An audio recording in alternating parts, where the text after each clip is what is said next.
నీకు బాధపడితే గాని బోధపడదు. ఈ మాట ఎవరైనా అన్నారా? అనే ఉంటారు. మంచి కోరేవారు, పెద్దవారు ఎవరి వల్లైనా మనం నష్టపోతాం, ఎక్కువగా చేస్తున్నాం అని అనిపించినప్పుడు హెచ్చరింపుగా ఈ మాట చెప్తూ ఉంటారు. కానీ మనం మాత్రం పెడచెవిన పెట్టేస్తాం. వినాలనిపించేటప్పుడు వాళ్ళనే ఎక్కువగా నమ్ముతాం, ఎక్కువగా చేసేస్తాం. తర్వాత వాళ్ళు మోసం చేసి మనకు నష్టం వచ్చి మనం బాధపడతాం.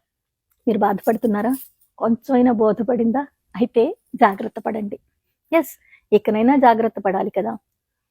ఈ మాట నేను ఎక్కువగా మా వారి దగ్గర నుంచి వినేదాన్ని. అమ్మా కొంచెం జాగ్రత్త. అయినా నువ్వు చెప్తే వినవులే, నీకు బాధపడితే గాని బోధపడదు అనేవారు. చాలా సందర్భాల్లో ఎక్కువగా చేసి నేను కూడా చాలా సార్లు బాధపడ్డాను.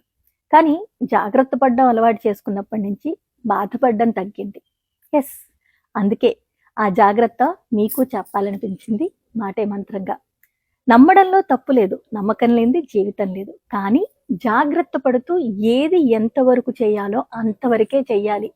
అతిగా చేసి అనర్థాలు తెచ్చుకునే కంటే జాగ్రత్త పడి బాధపడకుండా ఉండడం అనేది శ్రేయస్కరం కదా కదా సరే, మీరు అలా జాగ్రత్త పడుతూ ఎవరైనా మీకు తెలిసిన వాళ్ళు ఉంటే వాళ్ళకి ఈ వీడియో షేర్ చేయండి.